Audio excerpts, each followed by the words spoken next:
اس بات میں کسی شک و شبے کی گنجائش باقی نہیں رہی کہ تمہاری بہو اپنی مرضی سے گھر سے نکلی تھی۔ اب وہ کس مقصد سے بیری والے کھو تک پہنچی اور وہاں اس کے ساتھ کیا واقعہ پیش آیا، اس کا میں بہت جلد پتہ چلا لوں گا۔ ویسے ایک بات تو تم بھی تسلیم کرو گے کہ کوئی بہت ہی ضروری کام ہوگا جو آبدہ اپنی 4 سالہ بچی کو سوتا چھوڑ کر ٹھنڈی ٹھار رات کی خوفناک تاریکی میں بیری والے کھو تک پہنچی تھی۔ وہ دونوں متذبذب اور الجھن زدہ نظروں سے مجھے دیکھنے لگے۔ ان کے چہروں اور آنکھوں میں خوف و دہشت کے سائے واضح طور پر لہراتے دیکھے جا سکتے تھے۔ اس واقعے سے زیادہ میری باتوں نے انہیں سراسیمہ کر دیا تھا۔ اسی لمحے ننھی فاخرہ بیٹھک میں داخل ہوئی اور اپنی دادی کی گود میں چڑھ کر بیٹھ گئی۔ اس کی حرکات و سکنات سے نہیں لگتا تھا کہ اسے اپنی ماں کے ساتھ پیش آنے والے واقعے کی خبر ہوگی۔ وہ بڑی مطمئن اور پرسکون دکھائی دیتی تھی۔ میں نے ملکہ کی طرف دیکھتے ہوئے کہا، لگتا ہے یہ بچی تمہارے ساتھ ہلی ہوئی ہے۔ آپ کا اندازہ بالکل درست ہے تھانے دار صاحب، وہ بڑے دلار سے فاخرہ کے سر پر ہاتھ پھیرتے ہوئے بولی۔ یہ صرف رات کو سونے کے لیے اپنی ماں کے پاس جاتی ہے۔ پچھلے سال اس کا دودھ بھی چھڑا دیا گیا ہے۔ اس کے بعد تو یہ ہر وقت میرے ہی پاس رہتی ہے یا پھر باہر بچوں کے ساتھ کھیلتی رہتی ہے۔ ماں کی اسے زیادہ پرواہ نہیں ہوتی۔ میں ملکہ کے آخری جملے سے قطعاً اتفاق نہیں کر سکتا تھا۔ بچہ چاہے 1 دن کا ہو یا 100 سال کا ہو جائے، ہر حال میں اسے اپنی ماں کی ضرورت ہوتی ہے۔ پہلی سے آخری سانس تک وہ قدم قدم پر ماں کی ضرورت محسوس کرتا ہے۔ اس حقیقت کا ادراک صرف انہی لوگوں کو ہے جو ماں ایسی ٹھنڈک سے محروم ہے۔ ملکہ نے ننھی فاخرہ کے حوالے سے جو کچھ بھی کہا تھا وہ ایک دادی کی محبت کا منہ بولتا ثبوت تھا۔ اس کا مطلب یہ ہرگز نہیں تھا کہ وہ فاخرہ کے لیے آبدہ کے وجود کو غیر ضروری سمجھتی تھی۔ میں اٹھ کر کھڑا ہو گیا۔ وزیر علی سمجھ گیا کہ میں نے جانے کا ارادہ کر لیا ہے۔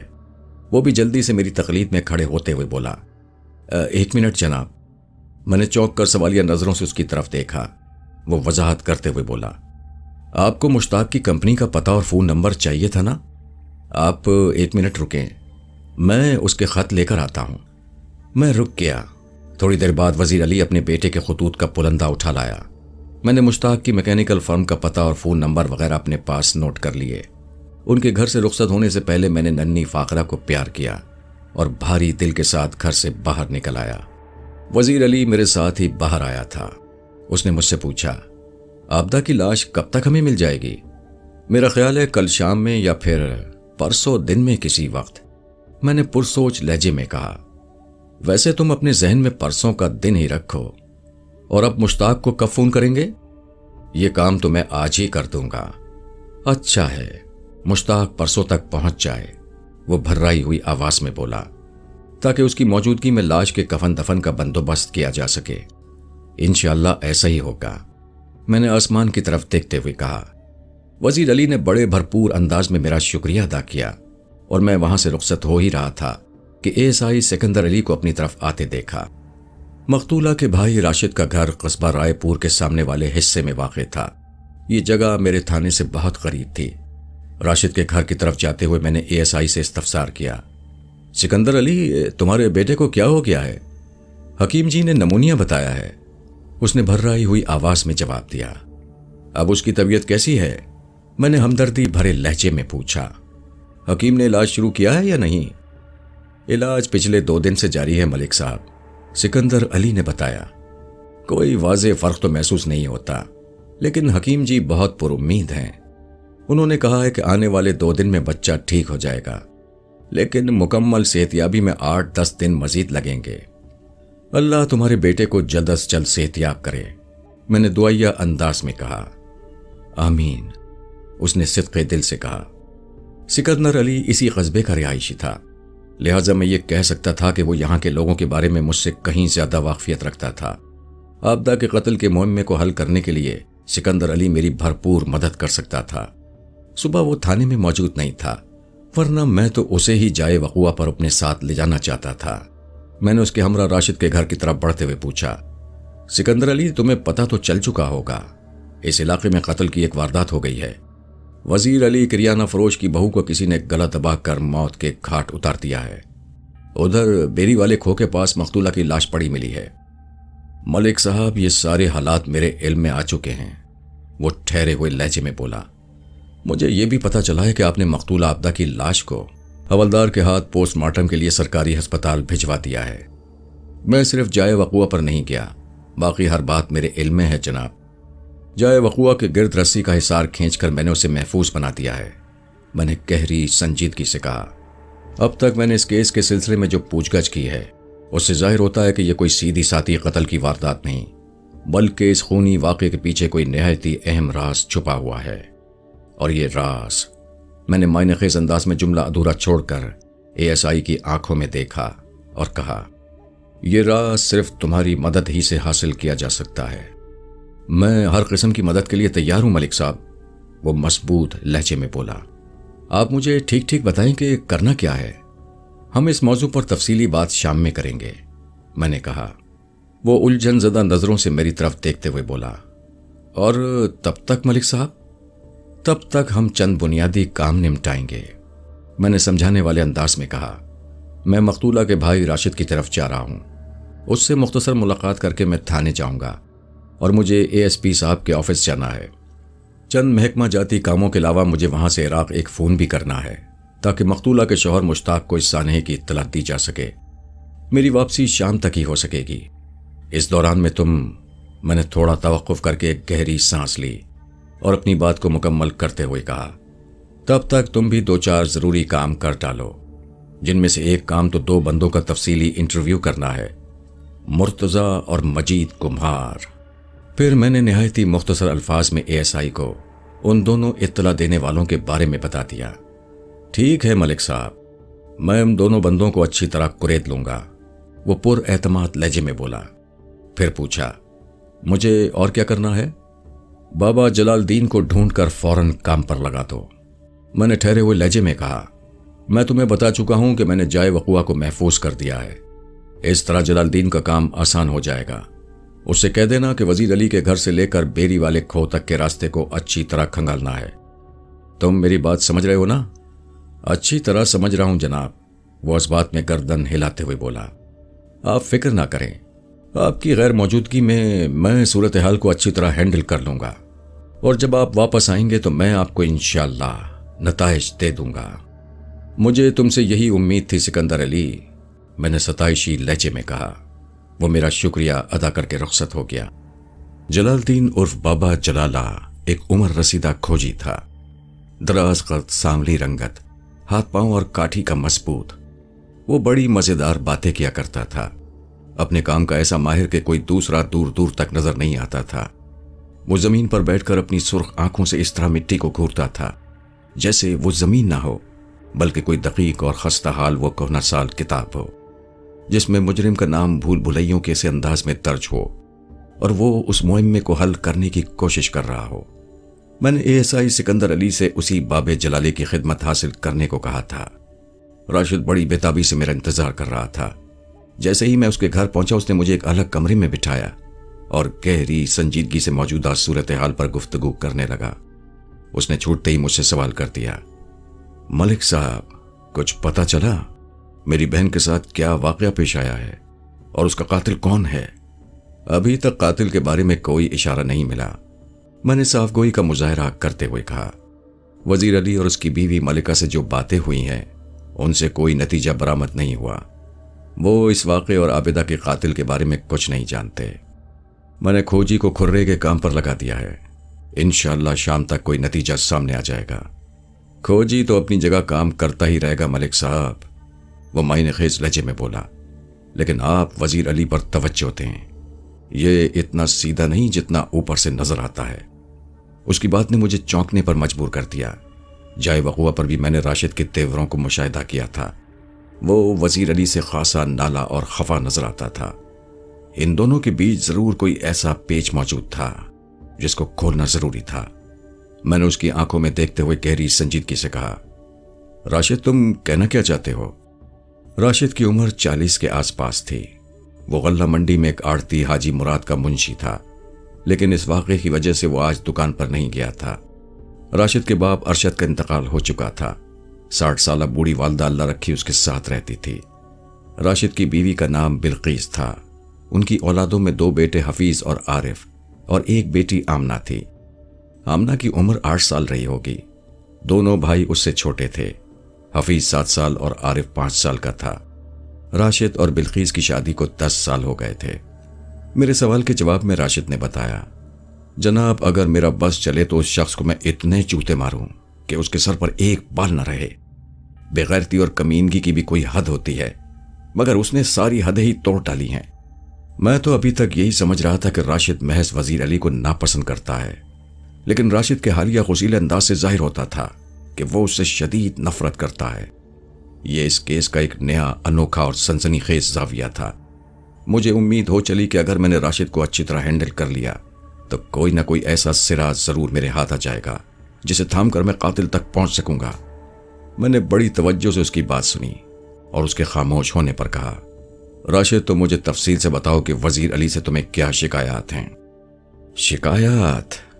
وہ اس اکلوتے لفظ کو چباتے ہوئے بولا، جناب بات شکوے اور شکایت کی نہیں ہے، انسان میں انسانیت ہونا چاہیے۔ اس بندے کا میری بہن کے ساتھ جو سلوک ہے وہ بہت ہی غیر انسانی اور غیر اخلاقی ہے۔ میں غصے کی شدت میں وہ جملہ نامکمل چھوڑ کر خاموش ہو گیا۔ میں نے دیکھا وہ اپنے دونوں ہاتھوں کی مٹھیوں کو کھول بند کر رہا تھا۔ میں نے پچکارنے والے انداز میں کہا، راشد میں جانتا ہوں کہ وزیر علی میں کون کون سی غیر اخلاقی اور غیر انسانی عادت ہے، خاص طور پر تم اپنی بہن آبدہ کے حوالے سے بتاؤ۔ وہ کمینہ میرے بہن کے کردار پر شک کرتا تھا، وہ زہریلے لہجے میں بولا۔ کردار پر شک؟ میں نے سوالیہ نظروں سے راشد کو دیکھا۔ کیا مطلب ہے تمہارا؟ وہ عورت جو اس کی بہو تھی اور اسی کے گھر میں رہتی تھی، وہ اسی کی ذات کو شک کی نگاہ سے دیکھتا تھا، لیکن وہ ایسا لگتا تو نہیں؟ تھانے دار صاحب، میں نے تو آپ سے پہلے ہی کہا تھا کہ وہ بظاہر جتنا سیدھا اور شریف نظر آتا ہے ایسا ہے نہیں، وہ طنزیہ لہجے میں بولا۔ اور اس مردود کی یہ خبیث خصلت بھی آبدہ کی شادی کے بعد ہی سامنے آئی تھی۔ ہم نے تو مشتاق کو دیکھ کر اس رشتے کی حامی بھر دی تھی۔ اللہ جھوٹ نہ بلوائے، اس کا پیٹ پیچھا ہے، مگر یہ حقیقت ہے کہ مشتاق ہیرا آدمی ہے۔ وہ جب تک یہاں رہا میری بہن کو کسی قسم کی پریشانی نہیں ہوئی، لیکن اس کے عراق جاتے ہی ایک سے بڑھ کر ایک مسئلہ کھڑا ہونے لگا۔ میں نے تو سوچ لیا تھا جناب کہ اگر بات زیادہ بڑی تو میں آبدہ کو اپنے گھر واپس لے آؤں گا۔ 2 ماں بیٹی مجھ پر بوجھ نہیں بن سکتی۔ جب مشتاق عراق سے واپس آتا تو میں اسے اپنے پاس بٹھا کر بات کرتا، پھر جو بھی فیصلہ ہوتا، مگر میں سوچتا ہی رہا اور میری بہن جان سے چلی گئی۔ آبدہ کی المناک موت ایک افسوسناک واقعہ ہے جس کا جتنا بھی سوگ منایا جائے کم ہے۔ میں نے راشد کے زخموں پر الفاظ کا مرہم رکھتے ہوئے کہا، میری یہ کوشش ہے کہ میں جلد از جلد تمہاری بہن کے قاتل تک پہنچ جاؤں۔ اس سلسلے میں مجھے تمہارے تعاون کی ضرورت ہے راشد، تمہاری مدد کے بغیر میں 1 انچ آگے نہیں بڑھ سکتا۔ صورتحال نے جیسی نازک اور حساس پٹری پکڑ لی تھی، اس کا تقاضا تھا کہ میں بڑی احتیاط کے ساتھ راشد کے دل اور دماغ کو ٹٹولوں تاکہ یہ ملاقات نتیجہ خیز ثابت ہو سکے۔ میری بات کے جواب میں اس نے کہا، جی حکم کریں، آپ مجھ سے کس قسم کا تعاون چاہتے ہیں؟ میں نے اپنے لہجے کو پراسرار بناتے ہوئے نہایتی رازدانہ انداز میں کہا، راشد اس کمرے میں ہم دونوں کے سوا اور کوئی نہیں ہے۔ یہ بھی حقیقت ہے کہ ہماری آواز کمرے کے باہر نہیں سنی جا سکتی۔ تم بے فکری سے اپنے دل کی بات کہتے ہو، کیا تم وزیر علی کو آبدہ کا قاتل سمجھتے ہو؟ اس نے بڑی صورت سے پلکیں جھپکائیں اور اضطراری لہجے میں بولا، میرا یہ مطلب تو نہیں تھا جناب۔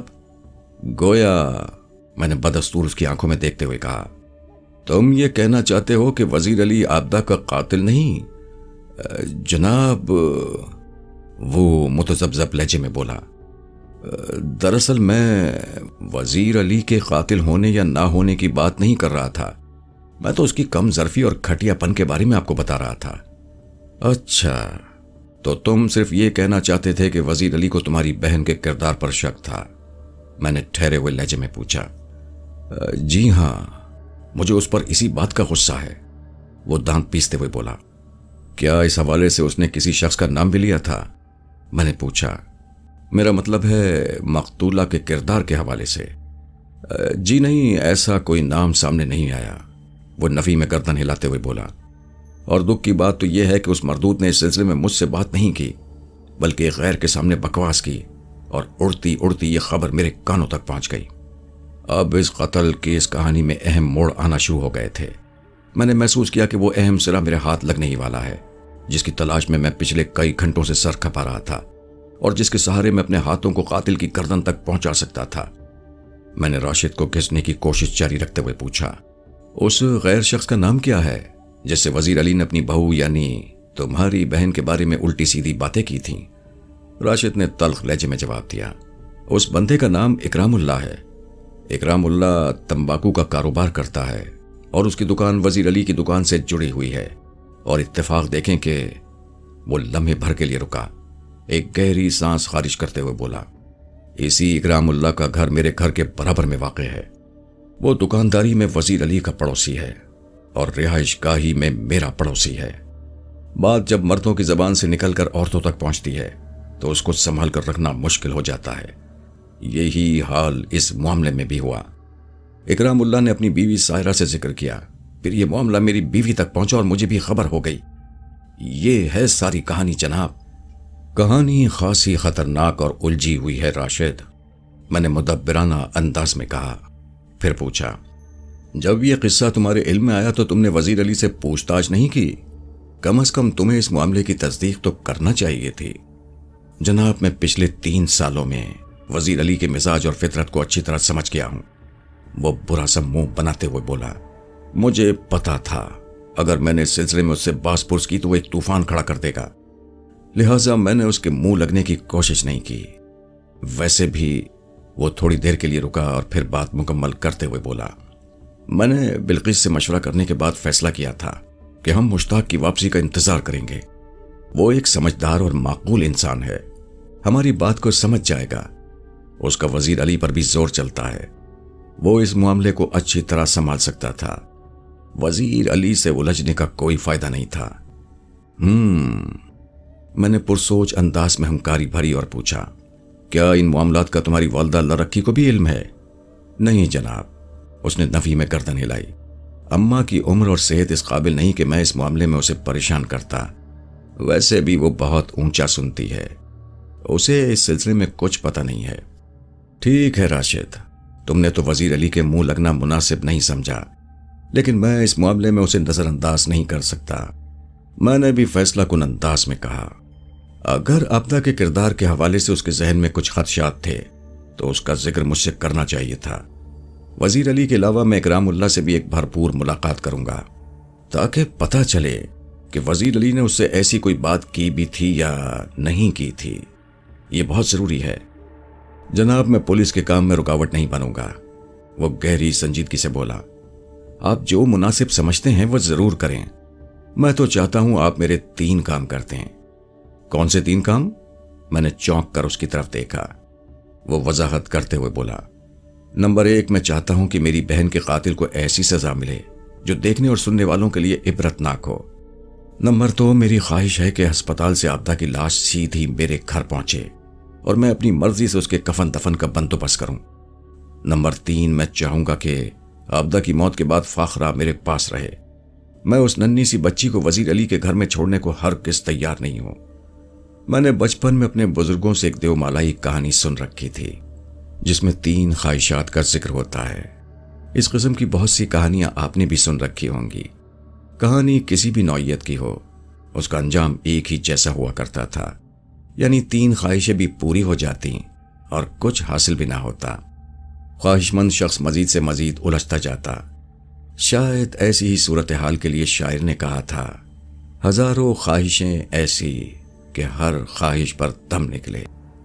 جب راشد نے اپنی 3 خواہشات کا ذکر کیا تو میرا ذہن لامحالہ اس طلسماتی کہانی کی طرف چلا گیا، لیکن یہاں صورتحال نسبتاً مختلف تھی، لہٰذا میں نے اس کی آنکھوں میں دیکھتے ہوئے 2 ٹوک انداز میں کہا، راشد میری بات دھیان سے سنو۔ تمہاری پہلی خواہش تو میں ہر قیمت پر پوری کروں گا۔ عابد کا قاتل نہ صرف یہ کہ بہت جلد گرفتار ہوگا، بلکہ وہ عبرتناک سزا پا کر جیل کی نیش سلاخوں کے پیچھے بھی چلا جائے گا۔ لیکن جہاں تک باقی 2 خواہشوں کا تعلق ہے تو میں نے لمحاتی توقف کرنے کے بعد ایک گہری سانس لی، پھر اضافہ کرتے ہوئے کہا، وہ فی الحال میرے اختیار میں نہیں ہے، انہیں پورا کرنا میرے بس کی بات نہیں۔ کیوں جناب؟ وہ حیرت بھری نظروں سے مجھے دیکھنے لگا۔ میں نے 2 ٹوک انداز میں کہا، راشد تمہاری خواہش نمبر 2 اس لیے پوری نہیں ہو سکتی کہ آبدہ اپنی سسرال میں رہ رہی ہے۔ جب اس کو موت کے گھاٹ اتارا گیا وہ اس کے شوہر کا گھر ہے، لہٰذا ہسپتال سے اس کی پوسٹ مارٹم شدہ لاش پہلے تھانے میں اور پھر تھانے سے وزیر علی کے گھر پہنچے گی۔ اور جہاں تک تمہاری خواہش نمبر 3 کا تعلق ہے تو وہ مشتاق کی مرضی اور اجازت کے بغیر پوری نہیں ہو سکتی۔ مشتاق فاخرہ کا باپ ہے، اپنی اولاد کے بارے میں فیصلہ کرنے کا اختیار صرف اسی کو ہے۔ میرا خیال ہے کہ تم میری بات سمجھ گئے ہوگے۔ لیکن مشتاق تو عراق میں ہے، وہ متذبذب لہجے میں بولا۔ عراق میں ہے تو کیا ہوا؟ میں نے تیکھے لہجے میں کہا۔ وہ وہاں ہمیشہ تو نہیں رہے گا، میں اسے آج فون کر کے یہاں کی صورتحال سے آگاہ کر دوں گا۔ 2-3 دن بعد وہ تمہیں یہیں قصبہ رائے پور میں نظر آئے گا۔ میری اس مدلل وضاحت کے بعد اس کے پاس کہنے کے لیے کچھ نہیں بچا تھا۔ وہ بے بسی سے خلا میں گھرنے لگا۔ میں اس کے گھر سے نکل آیا۔ راشد سے ملاقات کے بعد ایک نیا قابل تفتیش کردار سامنے آیا تھا۔ اکرام اللہ نامی اس تمباکو فروش سے کڑی پوچھ گچھ کی جاتی تو سنسنی خیز انکشافات کی توقع کی جا سکتی تھی۔ میں ذہن میں اس کیس کے تانے بانے بنتے ہوئے تھانے پہنچا اور پھر ایس پی آفس چلا گیا۔ چند روز قبل ایس پی صاحب نے مجھے اپنے پاس بلایا تھا، لہٰذا میرا وہاں جانا ضروری تھا۔ اس بہانے میں مشتاق کو فون کر کے تازہ ترین حالات سے آگاہ بھی کر سکتا تھا۔ واپسی میں مجھے خاصی دیر ہو گئی۔ جب میں تھانے پہنچا تو اندھیرا پھیل چکا تھا۔ ASI سکندر علی بڑی شدت سے میرا انتظار کر رہا تھا۔ میں نے نہایت ہی مختصر الفاظ میں اسے اپنی کارگزاری کے بارے میں بتایا، پھر اس سے پوچھا، سکندر علی تمہارے کام کا کیا رہا؟ اس نے جواب دیا، ملک صاحب میں نے آپ کے حکم کے مطابق مرتضیٰ اور مجید کمار کو تھانے بلا کر ان سے پوچھ گچھ کی ہے، لیکن وہ دونوں کسی ایسی بات سے واقف نہیں ہیں جو اس قتل کیس کو حل کرنے میں مددگار ثابت ہو۔ وہ لمحے بھر کو سانس لینے کے لیے چپ ہوا، پھر اضافہ کرتے ہوئے بولا، مجید کمار کی تو صرف اتنی کہانی ہے کہ وہ حسب معمول چھپڑ سے مٹی نکالنے کے لیے اس طرف گیا اور اس نے بیری والے کھو کے پاس آبدہ کی لاش پڑی دیکھی۔ وہ سیدھا وزیر علی کے گھر پہنچا اور اسے اس واقعے کی اطلاع دی۔ مرتضیٰ تھانے میں اطلاع دینے کے بعد اس لیے جلدی گھر چلا گیا تھا کہ اس کے سسرالی رشتہ داروں نے کوئی تنازع ڈالا ہوا تھا۔ وہ بیوی کے معاملے کو نمٹانے میں پھنسا ہوا تھا، اس لیے زیادہ دیر تھانے میں رک کر آپ کی آمد کا انتظار نہیں کر سکا تھا۔ ٹھیک ہے، میں نے اس بات میں گردن ہلائی اور کہا، کھوجی جلال الدین نے کیا رپورٹ دی ہے؟ جلال الدین اندھیرا پھیلنے سے پہلے تک کام کرتا رہا ہے اور ابھی تھوڑی دیر پہلے مجھے رپورٹ دے کر گیا ہے، سکندر علی نے بتایا۔ باقی کا کام وہ صبح کرے گا۔ ویسے اس نے جو کام کیا ہے وہ خاصا تسلی بخش اور نتیجہ خیز ہے۔ ہاں بتاؤ، اب تک کی کوشش میں بابے جلالی نے کیا تیر مارا ہے؟ میں نے ٹھہرے ہوئے لہجے میں پوچھا۔ اس نے جواب دیا، وزیر علی کے گھر سے بیری والے کھو تک مقتول آبدہ کا کھرا صاف مل گیا ہے۔ وہ اپنی مرضی سے جائے وقوع پر پہنچی تھی اور اس کے ساتھ کسی اور شخص کا کھرا دستیاب نہیں ہو سکا، یعنی کسی ایسے شخص کا کھرا جو اس کی ہمراہی میں بیری والے کھو تک پہنچتا ہو۔ اس کا مطلب ہے گزشتہ رات وہ گھر سے نکلی اور اکیلی ہی بیری والے کھو تک پہنچی تھی۔ اس بات کا اندازہ تو میں کھرا اٹھوانے سے پہلے ہی لگا چکا تھا، میں نے پرسوچ انداز میں کہا۔ اگر سچی بات کہوں تو مجھے یقین ہو چلا ہے وہ کسی مرد سے ملنے بیری والے کھو تک گئی تھی۔ کس سے ملنے، کیوں ملنے، اور اسے قتل کیوں کیا گیا؟ اسے کس نے قتل کیا؟ ان سوالات کے جوابات چاہیے مجھے۔ میں نے لمحاتی توقف کیا، ایک گہری سانس خارج کی اور اضافہ کرتے ہوئے پوچھا، جلال الدین جائے وقوع کے بارے میں کیا رپورٹ دیتا ہے؟ جائے وقوع پر 4-5 افراد کے فٹ پرنٹس ملے ہیں، جن میں صرف ایک مرد اور باقی سب عورتیں بشمول آبدہ کے قدموں کے نشانات ہیں۔ کھو پر عموماً عورتیں ہی پانی بھرنے جاتی ہیں، لہٰذا یہ کوئی غیر معمولی بات نہیں، لیکن جلال الدین نے الجھن زدہ انداز میں کہا تھا کہ ایک بات اس کی سمجھ میں نہیں آئی، لہٰذا پوری تصدیق کرنے کے بعد وہ اس کے بارے میں بتائے گا۔ وہ بات یقیناً اس مرد کے حوالے سے ہوگی جس کے قدموں کے نشانات بیری والے کھو پر پائے گئے ہیں۔ میں نے اظہار خیال کرتے ہوئے کہا، شاید وہ انہی نشانات کے بارے میں کسی حتمی نتیجے پر پہنچنا چاہتا ہے۔ ایسی بات نہیں ہے جناب، ASI سنجیدگی سے بولا۔ اس مرد کے قدموں کے نشانات کو تو جلال الدین نے کوئی اہمیت نہیں دی، اسے یقین ہے وہ کھرا 3-4 روز پرانا ہے، لہٰذا گزشتہ رات والی واردات سے اس مرد کا کوئی تعلق نہیں ہو سکتا۔ اوہ، میں نے متاسفانہ انداز میں سر کو مخصوص جنبش دی اور کہا، تو کیا جلال الدین کا یہ خیال ہے کہ پچھلی رات وہاں کوئی مرد گیا ہی نہیں؟ کیا آبدہ کو کسی عورت نے قتل کیا ہے؟ میں نے عرض کیا نا جناب، سکندر علی نے آہستگی سے کہا۔ جلال الدین نے کوئی واضح بات نہیں کی۔ جو سوالات آپ کے ذہن میں ابھر رہے ہیں یہ میں نے بھی اس سے پوچھے تھے، لیکن اس نے یہی کہا ہے کہ وہ صبح ایک مرتبہ پھر جائے وقوع کا جائزہ لے گا، اس کے بعد ہی کوئی فیصلہ کن بات کرے گا۔ میں نے محسوس کیا ہے کہ وہ کسی نقطے پر بری طرح الجھا ہوا تھا۔ ٹھیک ہے سکندر علی، میں نے سوچ میں ڈوبے ہوئے لہجے میں کہا، میں صبح تک انتظار کر لوں گا۔ دیکھتے ہیں جلال الدین کون سا سنسنی خیز انکشاف کرتا ہے، بلکہ میں کل اس کے ساتھ رہوں گا، پھر ساری صورتحال مجھ پر واضح ہو جائے گی۔ ہاں سر، یہ زیادہ مناسب ہوگا، سکندر علی نے تائیدی انداز میں کہا۔ پھر پوچھا، آپ مجھ سے کوئی ضروری بات کرنے والے تھے، بلکہ مجھے کوئی اہم ذمہ داری سونپنے والے تھے؟ ہاں سکندر علی، میں نے راشد کے گھر کی طرف جاتے ہوئے تم سے کہا تھا کہ شام میں ہم کسی اہم معاملے پر ڈسکس کریں گے، میں نے اس بات میں گردن ہلاتے ہوئے کہا۔ اس وقت میرے ذہن میں صرف اتنا تھا کہ مقتولہ کا کسی مرد سے کوئی چکر ہو سکتا ہے۔ وہ اسی شخص سے ملنے بیری والے کھو پر گئی، پھر ان کے درمیان کوئی مسئلہ اٹھ کھڑا ہوا اور اس شخص نے گردن دبا کر آبدہ کو موت کے گھاٹ اتار دیا۔ تم چونکہ اسی قصبے کے رہنے والے ہو، لہٰذا میرا خیال تھا کہ تم ایسے مرد کا سراغ لگانے کے لیے میری بھرپور مدد کر سکو گے، لیکن میں نے جملہ ادھورا چھوڑا تو سکندر علی نے اضطراری لہجے میں کہا، لیکن کیا ملک صاحب؟ لیکن یہ کہ، میں نے گہری سنجیدگی سے کہا، اب صورتحال خاصی تبدیل ہو چکی ہے، بلکہ خاصی آسان ہو چکی ہے۔ میں کچھ سمجھا نہیں جناب، وہ الجھن زدہ نظروں سے مجھے دیکھنے لگا۔ میں نے وضاحت کرتے ہوئے کہا، سکندر علی، مجھے صرف پہلے شک تھا، میرا اندازہ تھا کہ مقتولہ کسی مرد سے ملاقات کرنے بیری والے کھو پر پہنچی تھی، لیکن راشد سے ملاقات کے بعد میرے اندازے کی تصدیق ہو گئی ہے۔ افسوس کہ وزیر علی نے مجھ سے ایک اہم بات چھپائی ہے، میں کل اچھی طرح اس کی خبر لوں گا۔ راشد نے ایسا کون سا انکشاف کیا ہے ملک صاحب؟ وہ متجسس نظروں سے مجھے دیکھنے لگا۔ میں نے نہایت ہی مختصر الفاظ میں سکندر علی کو اس معاملے سے آگاہ کیا جس کے ڈانڈے وزیر علی، اکرام اللہ، سائرہ، بلقیس اور راشد تک پھیلے ہوئے تھے۔ وزیر علی کو اپنی بہو کے کردار کے حوالے سے جو خدشات تھے وہ اس نے اکرام اللہ کے گوش گزار کیے تھے۔ بات اکرام اللہ سے اس کی بیوی سائرہ تک پہنچی۔ سائرہ نے ڈھکے چھپے الفاظ میں بلقیس کی سماعت کو سیراب کیا اور آبدہ کا متنازع کردار راشد تک پہنچ گیا۔ جب ہی وہ وزیر علی سے شدید نفرت کرتا تھا اور اس دن کا منتظر تھا جب مشتاق عراق سے واپس آئے تاکہ وہ اس سے فیصلہ کن بات کر سکے۔ لیکن ملک صاحب، سکندر علی سوالیہ نظروں سے مجھے دیکھتے ہوئے بولا، یہ تو اچھا ہوا کہ ایک ایسا پہلو سامنے آ گیا جو اس کیس کو حل کرنے میں مددگار ثابت ہوگا، مگر وہ شخص ہے کون جس کے حوالے سے وزیر علی کو اپنی بہو کا کردار میلا نظر آتا تھا؟ جب تک اس بندے کا پتہ نہ چلے تفتیش کی گاڑی آگے نہیں بڑھ سکتی۔ میں تمہاری بات سے اتفاق کرتا ہوں سکندر علی، میں نے گھمبیر انداز میں کہا۔ اس شخص کی نشاندہی بہت ضروری ہے جس سے ملاقات کرنے رات کی تاریکی میں آبدہ بیری والے کھو پر گئی تھی۔ اس کے وہاں پہنچنے کا مقصد اتنا اہم تھا کہ وہ اپنی 4 سالہ معصوم بچی کو سوتا چھوڑ کر گھر سے نکل گئی تھی۔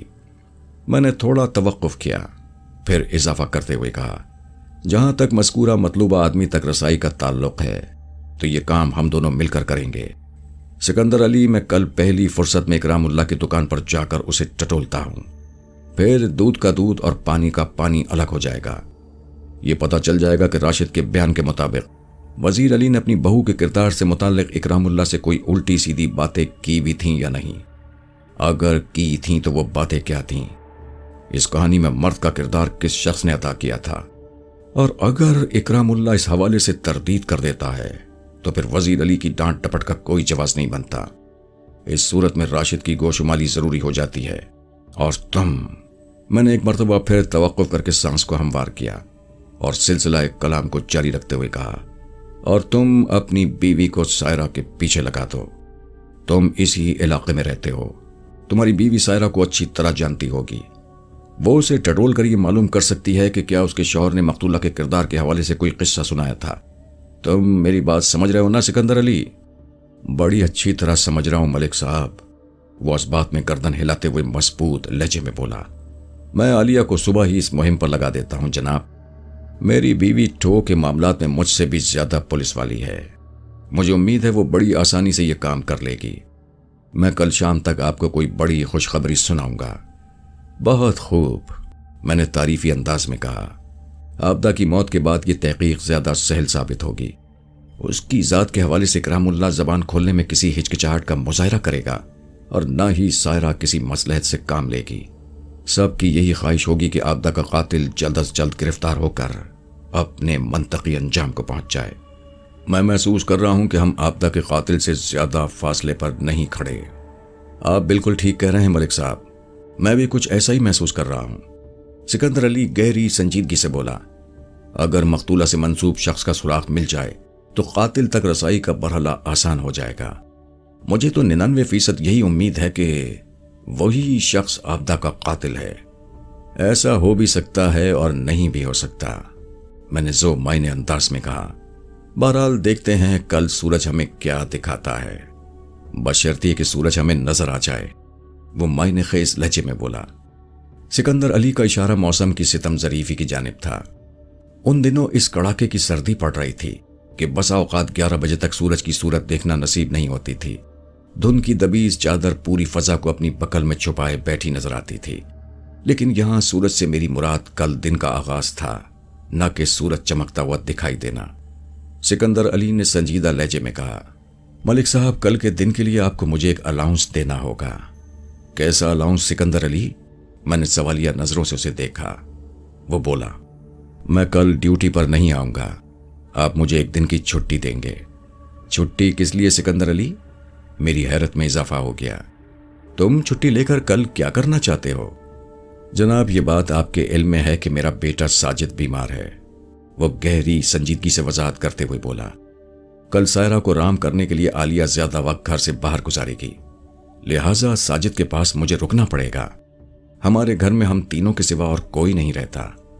ٹھیک ہے، کل تمہاری چھٹی پکی، میں نے دوستانہ انداز میں کہا، اور یہ چھٹی غیر حاضری کے کھاتے میں نہیں جائے گی، کیونکہ تمہاری جگہ کل عالیہ ڈیوٹی کرے گی، یعنی وہ کار سرکار کے سلسلے میں اکرام اللہ کی بیوی پر کچھ کام کرے گی۔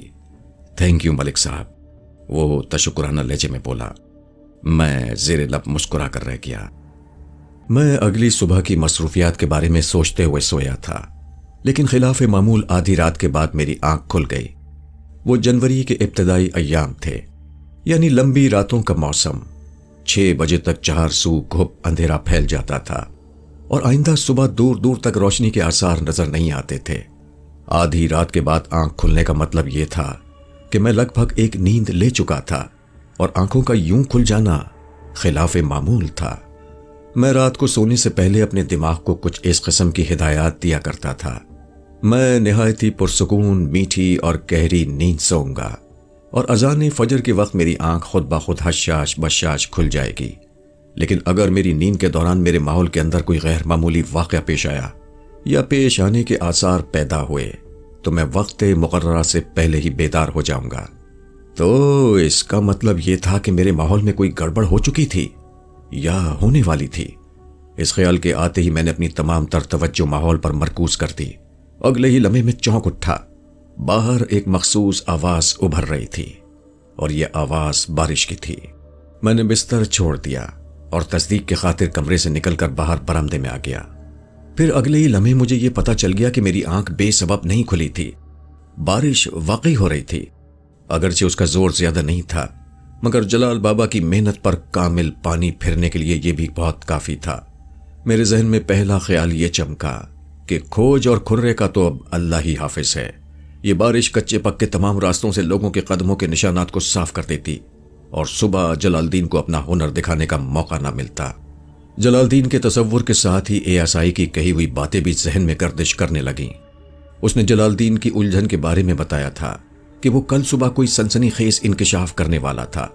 میرے دل میں اس وقت شدت سے یہ خواہش ابھری کہ کاش بابا جلال الدین میرے سامنے موجود ہو اور میں اس سے پوچھوں اس کے ذہن میں کھرے کے حوالے سے کیا الجھن ہے۔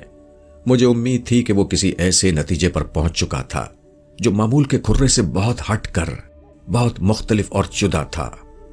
باب جلالے سے کل ہی ملاقات ہو سکتی تھی، لہٰذا میں دوبارہ جا کر بستر پر لیٹ گیا اور آبدہ کے قتل اور قاتل کے بارے میں سوچنے لگا۔ یہ کیس جتنا الجھے ہوئے اور پیچیدہ انداز میں شروع ہوا تھا، اتنی ہی جلدی حل ہوتا نظر آ رہا تھا۔ اگر یہ بات ثابت ہو سکتی کہ وزیر علی نے واقعی آبدہ کے کردار کے حوالے سے اکرام اللہ سے کوئی نازیبہ باتیں کی ہیں، تو پھر منسوب شخص کا نام سامنے آنا لازم تھا، اور یہ نام منظر عام پر آتے ہی قاتل تک رسائی آسان ہو جاتی۔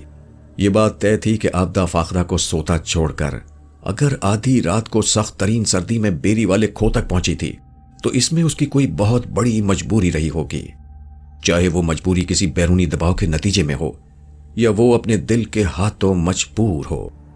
خلاف معمول اگر رات کے کسی پہر آنکھ کھل جائے تو دوبارہ نیند کی وادی میں اترنا آسان ثابت نہیں ہوتا، اور میرے ذہن میں تو ایک سنسنی خیز قتل کا قصہ بھی چل رہا تھا، لہٰذا دوبارہ آنکھ لگنے میں کافی وقت صرف ہو گیا۔ اسی سبب صبح بیداری میں بھی تھوڑی تاخیر ہو گئی۔ میں حسب معمول روزمرہ کی مصروفیات سے فارغ ہونے کے بعد تیار ہوا اور ڈیوٹی پر حاضر ہو گیا۔ اپنے فرائض منصبی انجام دیتے ہوئے مجھے عموماً ایک سہولت یہ میسر رہی ہے کہ میری رہائش تھانے ہی کے احاطے میں بنے ہوئے سرکاری کوارٹر میں رہی، جو کہ تھانے کی اصل عمارت کے عقب میں بنا ہوا تھا۔ اس رہائشی سہولت سے یہ آسانی رہی کہ ڈیوٹی پر حاضر ہونے میں مجھے کبھی کسی دشواری کا سامنا نہیں کرنا پڑا۔ بارش رات کے آخری پہر کسی وقت رک گئی تھی۔ یہ موسم سرما کی ابتدائی بارش تھی، اگرچہ اس کا زور اور دورانیہ نہایت ہی مختصر رہا تھا، مگر تھوڑی سی دیر میں ہی اس نے ٹھنڈک کی شدت میں بے پناہ اضافہ کر دیا تھا، اور اس کے ساتھ ہی کھوج کھرے کے شعبے کو بھی بری طرح معطل کر کے رکھ دیا تھا۔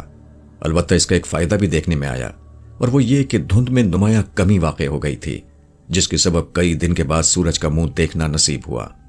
اس روز ASI سکندر علی چھٹی پر تھا۔ میں جلال الدین کے انتظار میں بیٹھ کر وقت ضائع نہیں کرنا چاہتا تھا، لہٰذا حوالدار نبی جان کو اپنے پاس بلا کر ضروری ہدایات دی۔ نبی جان، میں نے اس کی آمد پر ٹھہرے ہوئے لہجے میں کہا، ابھی تھوڑی دیر میں یا کچھ دیر بعد کھوجی جلال الدین یہاں آئے گا۔ تم نے اسے کہیں جانے نہیں دینا، جب تک میں واپس نہ آ جاؤں اسے تھانے ہی میں بٹھائے رکھنا، مجھے اس سے کوئی ضروری کام ہے۔ ٹھیک ہے ملک صاحب، اس نے فرما برداری سے اس بات میں گردن ہلا دی اور پوچھا، کیا آپ تھانے سے باہر کہیں جا رہے ہیں؟ ہاں، میں ذرا قصبے کی مین بازار کی طرف جا رہا ہوں، میں نے جواب دیا۔ وہاں کچھ کام ہے، جلدی واپس آ جاؤں گا۔ کیا آپ اکیلے ہی جائیں گے یا میں بھی آپ کے ساتھ چلوں؟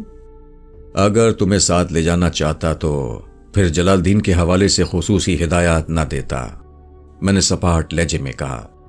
آج سکندر علی تھانے نہیں آئے گا، لہٰذا تمہارا تھانے میں موجود رہنا ضروری ہے۔ کوئی ایک آدھ سینئر اہلکار ہو تو یہاں موجود رہے، میں نے لمحاتی توقف کے بعد اضافہ کرتے ہوئے کہا۔ تم فکر نہ کرو، میں کانسٹیبل افتخار کو اپنے ساتھ لے کر جا رہا ہوں اور ہماری واپسی جلد ہو جائے گی۔ اس کے بعد حوالدار نے کوئی سوال نہیں کیا اور میں ضروری تیاری کے بعد افتخار کے ہمراہ تمباکو فروش اکرام اللہ کی دکان کی جانب روانہ ہو گیا۔ اس بات کے امکانات صفر کے برابر تھے کہ آج وزیر علی کی دکان کھلی نظر آئے۔ اس کے گھر میں جتنی بڑی قیامت برپا ہوئی تھی، اس کے بعد تو اس کی دکان کو ہفتہ 10 دن کے لیے بند رہنا ہی تھا، اور اس ہنگامی موقع سے فائدہ اٹھاتے ہوئے میں اکرام اللہ کا بھرپور انٹرویو کر سکتا تھا۔ وزیر علی کی مداخلت کا دور دور تک امکان دکھائی نہیں دیتا تھا۔ میں تھانے پہنچا تو بڑا پرجوش تھا۔ اکرام اللہ سے ہونے والی ملاقات بڑی سود مند ثابت ہوئی تھی۔ اس نے مجھ سے تعاون کرنے میں کسی ہچکچاہٹ یا لید و لال سے کام نہیں لیا تھا۔ وزیر علی نے اپنی بہو کے کردار پر جس انداز میں انگلی اٹھائی تھی، اس کی تفصیل اکرام اللہ نے مجھے بتا دی۔ میں اس کے پاس سے سنسنی خیز اور انکشاف انگیز معلومات حاصل کرنے کے بعد واپس آیا تھا۔ قاتل اب میری پہنچ سے زیادہ دور نہیں رہا تھا۔ جب میں اپنے کمرے میں داخل ہوا تو ASI سکندر علی کو اپنا منتظر پایا۔ اسے وہاں دیکھ کر مجھے حیرت کا جھٹکا لگا۔ پروگرام کے مطابق آج وہ آن ڈیوٹی چھٹی پر تھا۔ اسی لمحے میرے ذہن میں ساجد کا خیال آ گیا۔ میں نے اپنی کرسی پر بیٹھتے ہوئے ساجد کے بارے میں پوچھا، سکندر علی، تمہارے بیٹے کی طبیعت تو ٹھیک ہے نا؟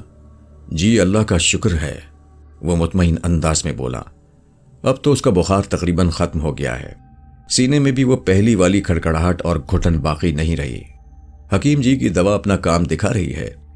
یہ تو بڑی اچھی بات ہے کہ حکیم جی کی دی ہوئی دوا اپنا کام دکھا رہی ہے، میں نے ASI کی آنکھوں میں دیکھتے ہوئے سپاٹ آواز میں کہا۔ لیکن تم نے کیا کام دکھایا ہے؟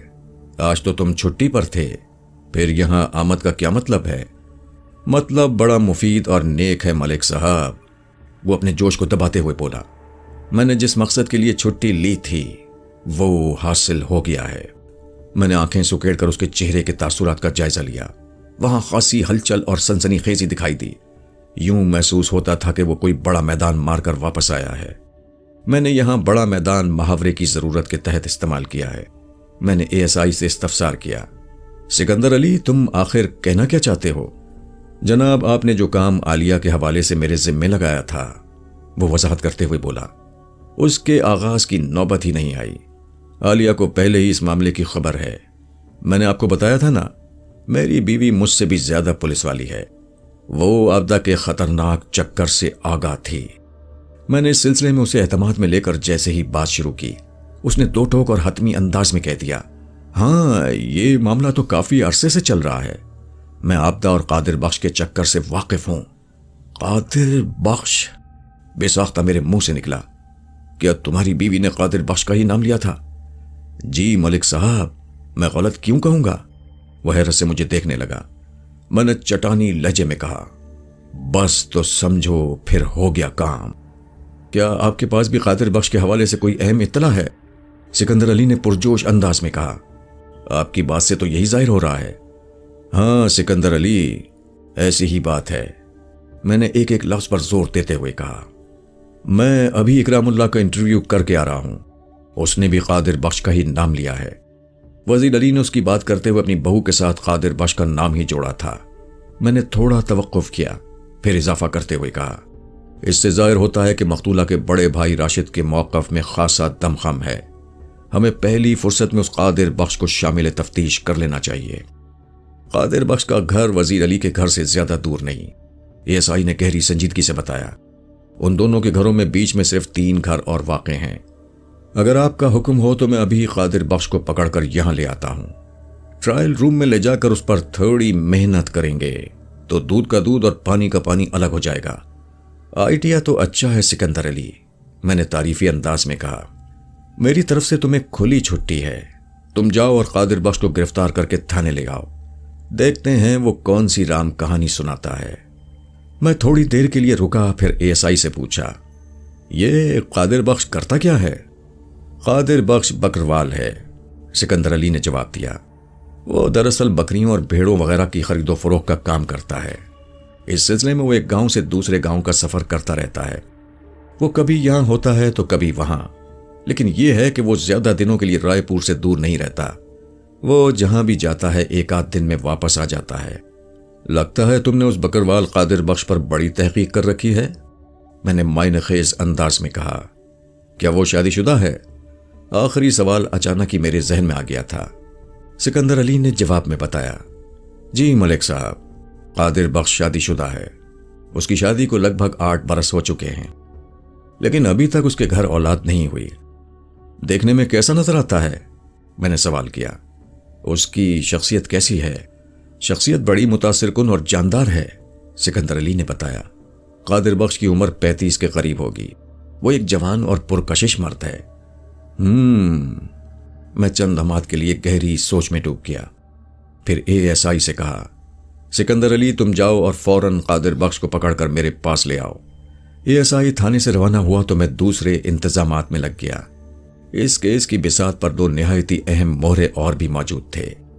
نمبر 1 وزیر علی، نمبر 2 کھوجی بابا جلال الدین۔ قادر بخش کا کردار نمایاں ہونے کے بعد مجھے وزیر علی پر سخت غصہ آ رہا تھا۔ میں نے کرید کر اور شرافت کی زبان میں اس سے معلوم کرنے کی کوشش کی تھی کہ وہ مجھے مقتولہ کے حوالے سے کوئی ایسا اشارہ دے جو اس کے قاتل تک پہنچنے میں میری مدد کر سکے، لیکن اس نے زبان پر جیسے تالا ڈال دیا تھا۔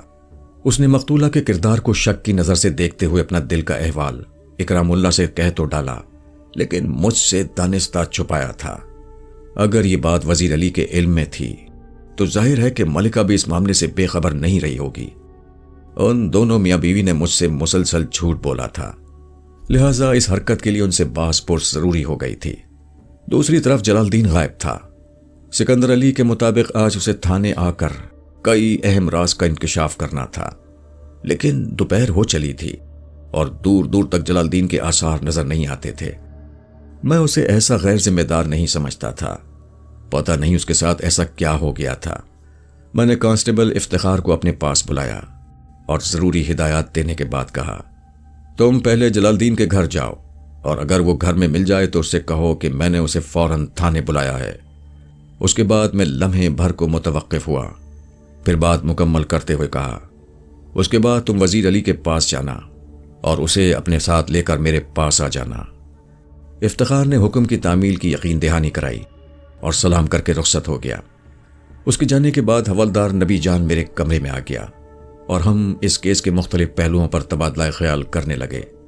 نبی جان کو ہر بات کی آگاہی تھی اور وہ کل صبح ہی سے اس کیس میں شامل تھا۔ اس نے مجھ سے پوچھا، ملک صاحب آپ نے سکندر علی کو قادر بخش کی طرف بھیجا ہے اور افتخار کو وزیر علی کی جانب، اس میں کیا مصلحت پوشیدہ ہے؟ ان دونوں افراد کے گھر قریب قریب واقع ہیں، یہ کام کوئی بندہ بھی کر سکتا تھا۔ ہاں، یہ کام واقعی ایک بندہ کر سکتا تھا، لیکن جیسے کہ تم نے کہا اس میں کوئی مصلحت پوشیدہ ہے، میں نے سمجھانے والے انداز میں کہا۔ سکندر علی اور افتخار دو مختلف اوقات میں وہاں پہنچیں گے۔ افتخار کو میں نے ہدایت کی ہے کہ وہ پہلے کھوجی کی طرف جائے، بعد ازاں وزیر علی کے گھر کا رخ کر لے۔ اس طرح ان دونوں پولیس اہلکاروں کی وہاں آمد میں لگ بھگ آدھے گھنٹے کا فرق آ جائے گا۔ جب افتخار وزیر علی کے گھر پہنچے گا تو سکندر علی قادر بخش کو لے کر تھانے آ چکا ہوگا۔ میں ایک لمحے کے لیے رکا، پھر ایک گہری سانس خارج کرنے کے بعد کہا، میں ان دونوں بندوں کو الگ الگ طریقوں سے چیک کرنا چاہتا ہوں تاکہ بہتر اور کارآمد نتائج حاصل کیے جا سکیں۔ نبی جان اس بات میں گردن ہلا کر رہ گیا۔ ASI سکندر علی خالی ہاتھ واپس آیا تو مجھے ایک دھچکا سا لگا۔ وہ میرے سامنے آ کر بیٹھا تو میں نے پوچھا، کیا رہا سکندر علی؟ قادر بخش گھر میں موجود نہیں ہے جناب، اس نے جواب دیا۔ گھر میں موجود نہیں تو پھر کہاں ہے؟ میں نے دریافت کیا۔ میری اس کی بیوی سے بات ہوئی ہے، سکندر نے بتایا۔ فریدہ کا کہنا ہے کہ قادر بخش چک جیونا گیا ہوا ہے۔ چک جیونا قصبے رائے پور کے جنوب میں 5 میل کے فاصلے پر تھا۔ میں نے ASI سے پوچھا، وہ چک جیونا کب اور کس کام سے گیا ہے؟ کام تو اس کا میں آپ کو بتا چکا ہوں جناب، اس نے جواب دیا۔ وہ بکریوں اور بھیڑوں کی خرید و فروخت کے سلسلے میں وہاں گیا ہے، اور فریدہ نے مجھے بتایا ہے کہ جس رات آبدہ کا قتل ہوا اس سے پہلے والی دوپہر کو وہ گھر سے نکلا تھا۔ اس کا مطلب ہے کہ قادر بخش کی روانگی کے 12-13 گھنٹے بعد آبدہ کو موت کے گھاٹ اتارا گیا ہے۔ میں نے تشویش بھرے لہجے میں کہا، یہ تو بڑی گڑبڑ ہو گئی۔ اگر قادر بخش کی بیوی کا بیان درست ہے تو یہ بندہ شک کے دائرے سے باہر نکل جاتا ہے۔ جناب فریدہ نے تو بڑے وثوق سے اس کی روانگی کے بارے میں بتایا ہے۔ سکندر علی کی آواز میں بھی الجھن جھلکتی تھی۔ آپ ٹھیک کہتے ہیں ملک صاحب، اگر قادر بخش نے آبدہ کی موت کے وقت اپنی موجودگی کو جائے وقوع سے 5 میل دور ثابت کر دیا تو واقعی قاتل کی حیثیت میں اس پر ہاتھ ڈالنا ممکن نہیں رہے گا۔ وہ لمحے بھر کو خاموش ہوا، پھر اضافہ کرتے ہوئے بولا، اگر وہ دوپہر میں رائے پور سے روانہ ہوا تھا تو یقیناً سورج غروب ہونے سے پہلے وہ چک جیونا پہنچ گیا ہوگا، اور وہ رات جب عابدہ کو موت کے گھاٹ اتارا گیا قادر بخش نے چک جیونا میں گزاری ہوگی۔ اس شب بصری کے ثبوت کے لیے اس کے پاس چند گواہ بھی ہوں گے، لہٰذا اسے عابدہ کا قاتل ٹھہرانا مشکل ہی نہیں بلکہ ناممکن ثابت ہوگا۔ بعد میں جو کچھ بھی ہوگا اس کے بارے میں بعد ہی میں سوچیں گے سکندر علی، میں نے سوچ میں ڈوبے ہوئے لہجے میں کہا۔ ابھی تو وہ ہمارے ہاتھ ہی میں نہیں۔ تم یہ بتاؤ اس کی بیوی فریدہ نے واپسی کے بارے میں کیا کہا ہے؟ قادر بخش اپنے کاروباری دورے سے واپس کب آئے گا؟ فریدہ نے آج رات یا کل صبح اس کی واپسی کا امکان ظاہر کیا ہے، سکندر علی نے جواب دیا۔ میں نے اس سے کہہ دیا ہے کہ قادر بخش جیسے ہی رائے پور میں قدم رکھے وہ فوراً اسے تھانے بھیج دے۔ فریدہ نے کسی قسم کی تشویش ظاہر نہیں کی؟ میں نے پوچھا۔ کیا تم نے اسے بتا دیا کہ پولیس کو اس کے خاوند قادر بخش کی تلاش کے سلسلے میں ہے؟ نہیں جناب، سکندر علی نے نفی میں گردن ہلائی۔ میں نے اسے اس بارے میں کچھ نہیں بتایا۔ اس نے پوچھا بھی نہیں؟ میں نے سوالیہ نظروں سے اس کی طرف دیکھا۔ پوچھا تھا اور بڑی تشویش سے پوچھا تھا، وہ اس بات میں گردن ہلاتے ہوئے بولا۔ پھر تم نے کیا جواب دیا؟ میں نے فریدہ سے ایک خوبصورت بہانہ کیا ہے، اس نے بتایا۔ میں نے پوچھا، کیسا بہانہ سکندر علی؟ میں نے یہ کہہ کر اس کی تسلی کر دی ہے، سکندر علی نے وضاحت کرتے ہوئے کہا۔ ہمیں اطلاع ملی ہے کہ قادر بخش چوری کے جانوروں کا کاروبار کرتا ہے، اسی سلسلے میں پوچھ گچھ کے لیے اسے تھانے بلایا جا رہا ہے۔ شاباش، میں نے ستائشی نظروں سے ASI کو دیکھا اور کہا، تم نے واقعی بڑی خوبصورتی سے معاملے کو کور کیا ہے۔ میں بھی یہی چاہتا تھا کہ جب تک قادر بخش ہمارے ہاتھ نہ چڑھ جائے ہمارے مشن کو کم از کم اس کی بیوی کی حد تک اوپن نہیں ہونا چاہیے۔ دوسری طرف کی کیا خبر ہے ملک صاحب؟ سکندر علی نے مجھ سے پوچھا۔ میرا اشارہ وزیر علی کی جانب ہے۔ میں نے اسے بلانے کے لیے بندے کو دوڑایا ہے۔ میں نے جواب دیا، وہ باب جلالے کو بھی ٹچ کرتا آئے گا۔ بابا جلال الدین کے ذکر پر یاد آیا ملک صاحب، وہ پرسوچ لہجے میں بولا۔ اسے تو آج جائے وقوع کا تنقیدی جائزہ لینے کے لیے کوئی سنسنی خیز انکشاف کرنا تھا۔ سکندر علی، رات کی بارش کے بعد اب حالات تو ایسے نہیں رہے کہ کھرے کے کام کو مزید جاری رکھا جا سکے، میں نے ٹھہرے ہوئے لہجے میں کہا۔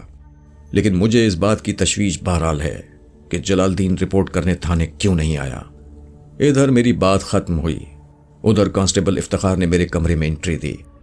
میں نے کچھ دیر پہلے افتخار کو جلال الدین اور وزیر علی کی طرف روانہ کیا تھا۔ افتخار مجھے سلام کرنے کے بعد اٹینشن کھڑا ہو گیا۔ میں نے پوچھا، ہاں بھائی، کیا رپورٹ ہے ادھر کی؟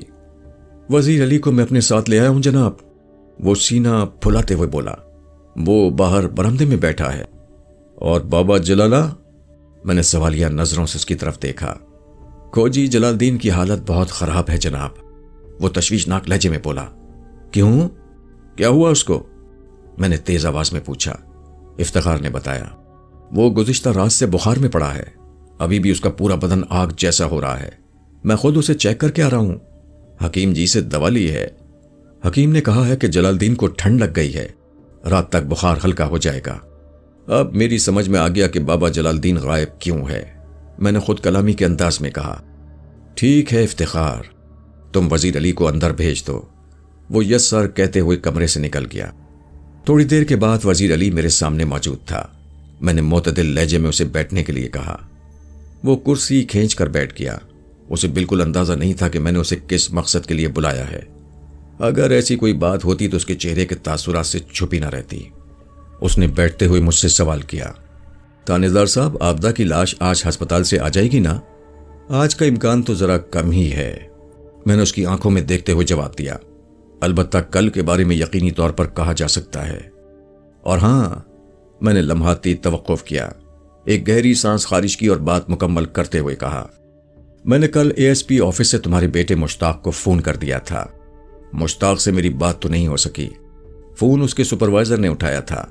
مشتاق اس وقت فیکٹری میں موجود نہیں تھا، تاہم سپروائزر نے وعدہ کیا تھا کہ وہ مشتاق کو نہ صرف اس اندوناک واقعے سے آگاہ کر دے گا بلکہ اسے پہلی فرصت میں پاکستان بھی بھیج دے گا۔ بہت بہت شکریہ تھانے دار صاحب، وہ نرمی سے بولا۔ پھر پوچھا، آبدہ کے قتل کے بارے میں کچھ پتہ چلا کہ نہیں؟ یہی پتہ چلانے کے لیے تمہیں یہاں بلایا ہے وزیر علی، میں نے اس کی آنکھوں میں دیکھتے ہوئے کہا۔ تم اس سلسلے میں میری مدد کرو گے نا؟ جناب، میں آپ کو پہلے بھی بتا چکا ہوں کہ پہلے کی بات چھوڑ دو وزیر علی، میں نے قطع کلامی کرتے ہوئے کہا۔ اب حالات بہت مختلف شکل اختیار کر چکے ہیں، میں قاتل کے بہت قریب پہنچ گیا ہوں، تمہیں صرف تصدیق یا تردید کرنا ہے۔ میں دراصل وزیر علی کو بے خبر رکھ کر اس پر ایک نفسیاتی حربہ آزمانا چاہتا تھا تاکہ اس کے دل اور دماغ کا احوال واضح ہو سکے۔ میری بات سنتے ہی وہ چونکا اور اضطراری لہجے میں بولا، آپ کے خیال میں آبدہ کو کس نے قتل کیا ہے؟ قادر بخش نے، میں نے ڈرامائی انداز میں کہا۔ میرا بھی یہی خیال ہے، بے ساختہ اس کے منہ سے نکلا۔ پھر وہ الجھن زدہ نظروں سے مجھے دیکھنے لگا۔ اس کے چہرے کے تاثرات سے لگتا تھا کہ جیسے اسے اپنی غلطی کا احساس ہو گیا ہو۔ جو کچھ اس کی زبان سے ادا ہوا تھا وہ سب شاید اسے نہیں کہنا چاہیے تھا۔ میں نے کڑے لہجے میں اس سے پوچھا، یعنی تمہاری نظر میں بھی قادر بخشی آبدہ کا قاتل ہے؟ وہ صورتحال کو سنبھالا دینے کی کوشش کرتے ہوئے بولا، میرا مطلب یہ تھا کہ ایسا ہو سکتا ہے قادر بخش نے آبدہ کو ٹھکانے لگا دیا ہو۔ لیکن کیوں؟ میں نے قدر سخت لہجے میں استفسار کیا۔ مجھے محسوس ہو گیا تھا کہ وزیر علی اس معاملے میں اندر سے بڑا کمزور ہے۔ قادر بخش آبدہ کا خون کیوں کر سکتا ہے؟ تمہاری بہو سے اس بکروال کی کیا دشمنی تھی؟ کیا آبدہ نے اس کی کوئی بھیڑ بکری چرا لی تھی یا کسی بکری کا دودھ نکال لیا تھا؟ تمہارا دھیان قادر بخش کی طرف ہی کیوں کیا؟ اور اگر تمہیں اس بندے پر ذرا سا بھی شک تھا تو تم نے مجھے پہلے کیوں نہیں بتایا؟ میں نے کتنا کریت کر تم سے پوچھا تھا۔ آپ نے، وہ سہمی ہوئی نظروں سے مجھے دیکھتے ہوئے بولا، ایک ہی سانس میں اتنے سوالات کر دیے تھے کہ میرا دماغ ہل کر رہ گیا تھا۔ میں وہ لکنت زدہ انداز میں جملہ ادھورا چھوڑ کر خاموش ہو گیا اور وحشت زدہ نظروں سے مجھے تکنے لگا۔ میں نے اس کی آنکھوں میں گھورتے ہوئے دھمکی آمیز لہجے میں کہا، وزیر علی، یہ ضروری نہیں ہے کہ تم میرے سوالات کے جوابات ایک ہی سانس میں دو، لیکن ایک بات ذہن میں رکھ لینا کہ اب جھوٹ کی گنجائش باقی نہیں رہی۔ میں اکرام اللہ سے تفصیلی بات کر چکا ہوں، جسے تم نے آبدہ اور قادر بخش کے حوالے سے چند شرمناک باتیں کی تھیں۔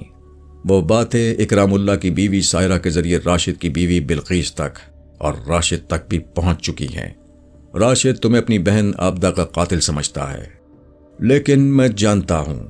میں نے ڈرامائی انداز میں توقف کر کے ایک بوجھل سانس خارج کی اور بات مکمل کرتے ہوئے گمبھیر لہجے میں کہا، وزیر علی، میں جانتا ہوں کہ تم قاتل نہیں ہو، لیکن اگر تم نے کسی بھی معاملے میں اب ذرا سی بھی غلط بیانی سے کام لیا تو میں کوئی تگڑا کیس بنا کر تمہیں جیل بھجوا دوں گا۔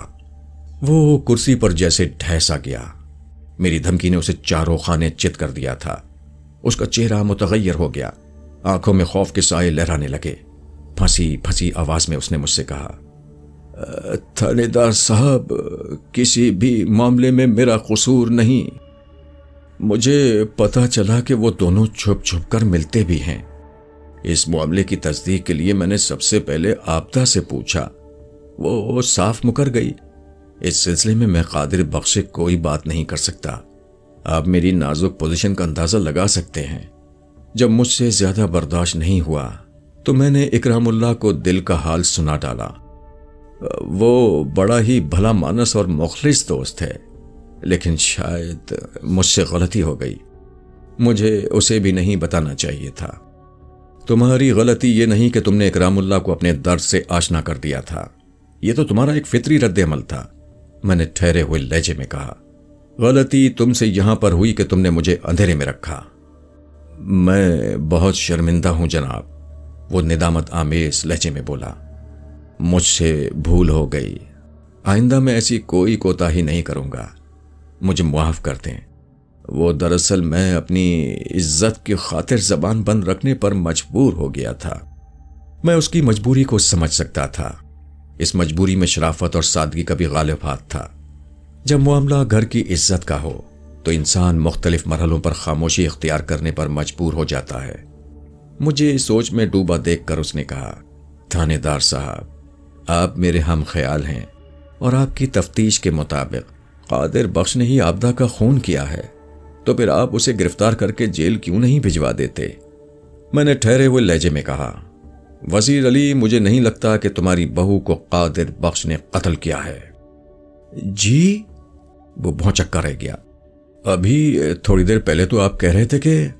وہ بات میں نے تمہاری زبان کھلوانے کے لیے کہی تھی وزیر علی، میں نے اس کا جملہ مکمل ہونے سے پہلے ہی کہہ دیا، اور واقعی تم سچ اگلنے پر مجبور ہو گئے۔ لیکن آپ اتنے وثوق سے کیسے کہہ سکتے ہیں کہ قادر بخش قتل کی اس واردات میں ملوث نہیں؟ وہ حیرت اور الجھن سے بھرپور لہجے میں بولا۔ میں نے نہایت ہی مستحکم لہجے میں کہا، وزیر علی، ویسے تو قادر بخش کے ہاتھ لگنے کے بعد ہی حقیقت حال پر سے پردہ اٹھے گا، لیکن مجھے پتا چلا ہے کہ جب آبدہ کا قتل ہوا، قادر بخش جائے وقوع سے 5 میل دور چک جیونا میں موجود تھا۔ جب وہ رائے پور میں تھا ہی نہیں تو پھر آبدہ کو قتل کیسے کر سکتا ہے؟ کیا آپ کو یقین ہے کہ آبدہ کے قتل کے وقت قادر بخش رائے پور میں نہیں تھا؟ وہ مجھے دیکھتے ہوئے پریشان سا رہا۔ میں نے بتایا ہے نا، مجھے کہیں سے اس بات کا پتہ چلا ہے، میں نے وضاحت کرتے ہوئے کہا۔ تصدیق تو اس وقت ہوگی جب قادر بخش واپس رائے پور آئے گا۔ اس کی بیوی فریدہ نے بتایا ہے کہ وہ آج شام کو یا کل کسی وقت چک جیونا سے واپس آ جائے گا۔ وہ یہاں سے کب گیا تھا؟ وزیر علی نے تشکیک آمیز لہجے میں پوچھا۔ میں نے جواب دیا، وہ آبدہ کی موت سے 9-10 گھنٹے پہلے اپنی بکریوں کے ہمراہ رائے پور سے روانہ ہو گیا تھا۔ فریدہ نے اس کی روانگی کے وقت کی تصدیق کی ہے۔ میں نے لمحاتی توقف کے بعد اضافہ کرتے ہوئے وزیر علی سے پوچھا، قادر بخش اور فریدہ تم سے 3 گھر کے فاصلے پر رہتے ہیں، یہ بات میری سمجھ میں نہیں آ رہی ہے کہ تم ان کے معمولات سے اتنے بے خبر کیوں ہو، جبکہ تم قادر بخش اور آبدہ کے درمیان چلنے والے چکر سے بھی اچھی طرح واقف ہو۔ دراصل اس بے خبری کی وجہ یہ واقفیت ہے وہ ٹھہرے ہوئے لہجے میں بولا۔ جب سے مجھے قادر بخش کی کرتوتوں کا پتہ چلا تھا مجھے اس سے شدید نفرت ہو گئی تھی۔ میں نے اس پر دھیان دینا ہی چھوڑ دیا تھا، جبکہ آبدہ کے تعلق کے باعث تمہیں سب سے زیادہ دھیان اسی پر دینا چاہیے تھا۔ میں نے ایک ایک لفظ پر زور دیتے ہوئے کہا، یہ تمہارے گھر کی عزت کا معاملہ تھا۔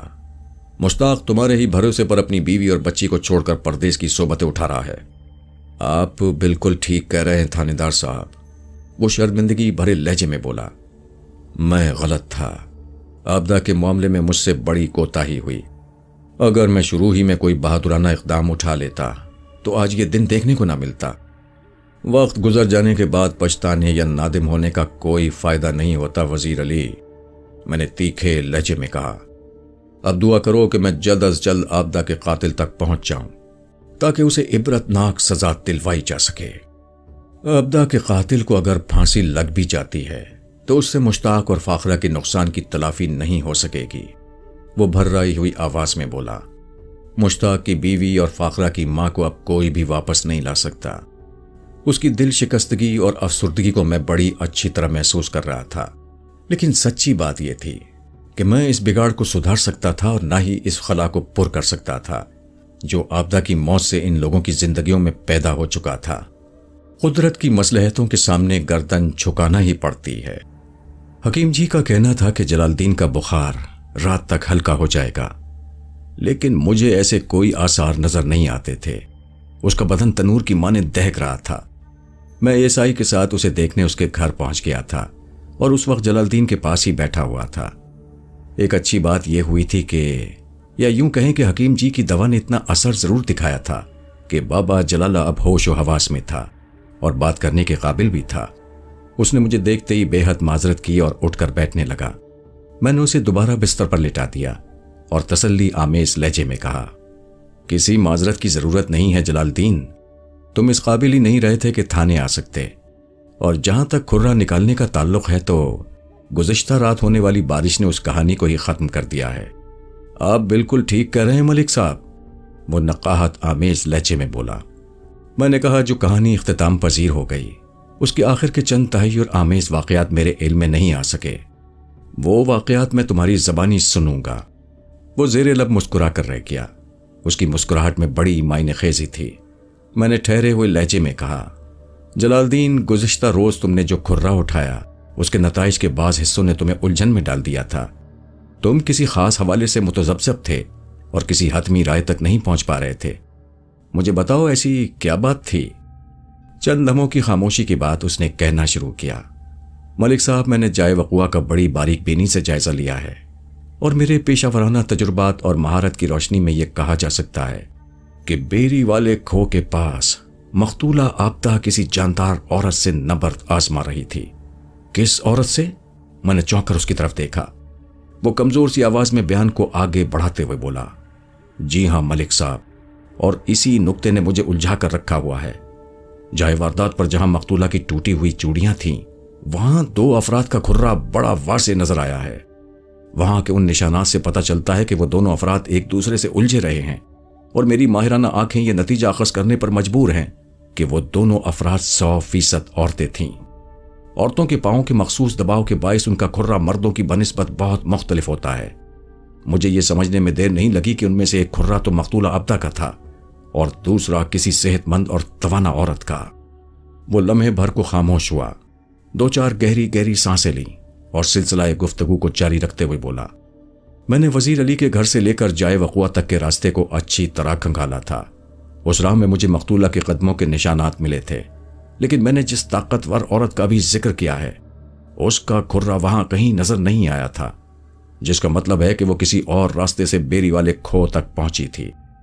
جلال الدین، اس کے بیان میں ایک مرتبہ پھر توقف آیا تو میں نے اسے مخاطب کرتے ہوئے کہا، یہ بات تم کس بنا پر کہہ رہے ہو کہ دوسری عورت بڑی جاندار، طاقتور اور صحت مند توانا تھی؟ اس کے پاؤں کے غیر معمولی سائز اور مخصوص دباؤ کے باعث، جلال الدین نے ایک بوجھل سانس چھوڑتے ہوئے بتایا، مجھے یقین ہے کہ وہ عورت ہاتھ پاؤں کی مضبوط ہوگی۔ یہ کھرے کی بعض تکنیکی نزاکتیں ہیں جو میں وضاحت سے نہیں سمجھا سکتا ملک صاحب۔ فی الحال ایسی کسی وضاحت کی ضرورت ہے اور نہ ہی تمہاری صحت اجازت دیتی ہے جلال الدین، میں نے موقع محل کی نزاکت کے پیش نظر کہا۔ تم یہ بتاؤ کہ اس صحت مند عورت کے کھرے نے اور کیا کیا راز اگلے ہیں؟ اس دوران ASI سکندر علی دم سادھے بالکل خاموش بیٹھا رہا تھا۔ میں نے محسوس کیا کہ جلال الدین کے انکشاف نے اسے کسی گہری سوچ میں غرق کر دیا تھا۔ کھوجی بابا نے میرے استفسار کے جواب میں بتایا، میں نے تھوڑی کوشش اور محنت کے بعد اس عورت کا کھرا بھی پکڑ لیا تھا۔ وہ کھیتوں کے اندر سے ہوتے ہوئے جائے وقوع تک پہنچی تھی اور پھر اسی راستے سے واپس بھی گئی تھی۔ لیکن وہ کہاں سے چل کر جائے وقوع تک پہنچی تھی؟ میں نے اضطراری انداز میں پوچھا۔ اور واپس وہ کہاں گئی؟ وہ جہاں سے آئی تھی واپس وہیں پہنچی تھی، وہ پرسوخ لہجے میں بولا۔ میں اس کے کھرے کا تعقب کرتے ہوئے ایک ایسے گھر تک پہنچا تھا جو مقتولہ کے گھر سے صرف 3 مکان کے فاصلے پر واقع ہے۔ تم قادر بخش کے گھر کی بات کر رہے ہو جلال الدین؟ میں نے سرسراتی آواز میں پوچھا۔ اسی لمحے سکندر علی کی جوشیلی آواز میری سماعت سے ٹکرائی۔ ملک صاحب، میں نے قادر بخش کی بیوی فریدہ کو بڑی باریک بینی سے دیکھا ہے۔ وہ باب جلالے کے بتائے ہوئے قد بت پر 16 آنے پوری اترتی ہے، بڑے بڑے ہاتھ پاؤں، صحت مند اور توانا جسم۔ میں بھی کل اسی نتیجے پر پہنچا تھا ملک صاحب، جلال الدین نے دھیمے لہجے میں کہا، اور اسی بات نے مجھے الجھا دیا تھا، اور میں چاہتا تھا کہ آپ کی خدمت میں کوئی حتمی رپورٹ پیش کرنے سے پہلے میں ایک مرتبہ پھر کھرے کا جائزہ لے لوں، لیکن بارش نے سب کچھ ختم کر دیا۔ جلال الدین نے متوقع قاتل عورت کی آمد و شد کا جو روٹ بتایا تھا وہ کھیتوں کا وہی حصہ تھا جہاں سے حوالدار نبی جان کو وہ رسی ملی تھی، جس کے بارے میں میرا خیال یہ تھا کہ آبدہ کو موت کے گھاٹ اتارنے کے لیے اسی رسی سے اس کے گلے میں پھندا ڈالا گیا تھا۔ جلال الدین، گزشتہ رات والی بارش کی شرارت پر افسوس کرنے کی ضرورت نہیں، میں نے اس کا کندھا تھپ تھپاتے ہوئے کہا۔ قدرت کے ہر کام میں کوئی نہ کوئی مصلحت چھپی ہوتی ہے۔ ویسے تم نے اتنی کارگزاری دکھا دی ہے کہ میں بآسانی قاتل تک پہنچ جاؤں گا۔ میں نے لمحے بھر کو رک کر ایک اطمینان بھری سانس خارج کی اور کھڑے ہوتے ہوئے کہا، جلال الدین تم مکمل آرام کرو، ذہن کو تھکانے کی ضرورت نہیں، میرا کام ہو گیا ہے۔ وہ تشکر آمیز فخریہ نظر سے مجھے دیکھنے لگا۔ جلال الدین اپنے بیٹے اور بہو کے ساتھ رہتا تھا جس کے 4 بچے بھی تھے۔ میں نے اس کے بیٹے کو خصوصی ہدایت کی کہ وہ اپنے باپ کا بہت زیادہ خیال رکھے۔ پھر میں سکندر علی کے ساتھ اس کے گھر سے نکل آیا۔ پولیس کو کسی مجرم کے بارے میں کوئی حتمی اشارہ مل جائے تو پھر وہ پلک جھپکتے میں منزل پر پہنچ کر اپنا مقصد حاصل کر لیتی ہے۔ میرے ساتھ بھی اس کیس میں کچھ ایسا ہی ہوا تھا۔ جلال الدین کی رہنمائی کو مشعل راہ جان کر میں نے پہلی فرصت میں قادر بخش کی بیوی فریدہ کو تھانے بلوا کر اس کا ٹرائل شروع کر دیا۔ فریدہ کوئی عادی مجرم نہیں تھی اور نہ ہی اس کا پھولن دیوی ایسا دل گردہ تھا، لہٰذا اس نے ایک آدھ تفتیشی فارمولے کتاب نہ لاتے ہوئے اپنے جرم کا اقرار کر لیا۔ اس نے یہ قتل اپنے گھر اور گھر والے کو بچانے کے لیے کیا تھا۔ جب ہی اس نے واردات کے لیے ایک ایسی رات کا انتخاب کیا جب قادر بخش گھر پر موجود نہ ہوتا کہ اس قتل کے حوالے سے اس پر کسی کا شک نہ جائے۔ اقبال جرم کرتے ہوئے فریدہ نے مجھے بتایا کہ وہ قادر بخش اور عابد کے چکر سے واقف ہو گئی تھی، لیکن اس سلسلے میں جب اس نے اپنے شوہر سے بات کی تو وہ صاف مکر گیا۔ لیکن وہ اچھی طرح جان چکی تھی کہ قادر بخش اور عابدہ چھپ چھپ کر ایک دوسرے سے ملتے ہیں۔ اس نے کوشش کر کے یہ پتہ بھی لگا لیا کہ وہ اندھیری رات کا فائدہ اٹھا کر بیری والے کھو پر ملاقات کرتے ہیں۔ جب اسے شوہر ہاتھ سے نکلتا ہوا اور گھر برباد ہوتا دکھائی دیا تو اس نے ایک انتہائی قدم اٹھانے کا فیصلہ کر لیا۔ شادی کو 8 سال گزر جانے کے باوجود بھی اس کی گود ہری نہیں ہوئی تھی، اس لحاظ سے اس کی پوزیشن خاصی کمزور اور نازک تھی۔ قادر بخش کو اپنے ساتھ باندھ کر رکھنے کے لیے اس کے پاس کچھ بھی نہیں تھا، لہٰذا اس نے اپنی راہ کے کانٹے کو ہمیشہ ہمیشہ کے لیے صاف کرنے کا مصمم ارادہ کر لیا اور وقوع کی رات اپنے ارادے کو پورا بھی کر دکھایا۔ میں نے اس کا مکمل بیان لینے کے بعد پوچھا، فریدہ تم نے جو کچھ کہا وہ تو سمجھ میں آ رہا ہے، لیکن چند باتیں ہنوز میرے ذہن کو الجھا رہی ہیں۔ وہ منہ سے ایک لفظ ادا کیے بغیر سوالیہ نظروں سے مجھے دیکھنے لگی۔ میں نے کہا، یہ ٹھیک ہے کہ تم نے اپنے منصوبے کو پایا تکمیل تک پہنچانے کے لیے ایک ایسی رات کا انتخاب کیا جب تمہارا خاوند گھر سے اور جائے واردات سے 5 میل دور چک جونا میں موجود تھا تاکہ قادر بخش کی ذات شک کے دائرے میں نہ آ سکے۔ لیکن یہ بتاؤ، جب قادر بخش رائے پور میں موجود ہی نہیں تھا تو عابدہ اس سے ملاقات کے لیے بیری والے کھو پر کیوں گئی؟ اسے ایسا کرنے کے لیے میں نے مجبور کیا تھا، فریدہ سپاٹ آواز میں بولی۔ تم نے مجبور کیا تھا؟ میں نے حیرت بھرے لہجے میں کہا، مگر کیسے؟ میں ان کی ملاقات کے طریقہ کار سے واقف ہو گئی تھی، وہ ٹھہرے ہوئے لہجے میں بتانے لگی۔ انہوں نے آپس میں مشورہ کر کے چند اشارے طے کر لیے تھے۔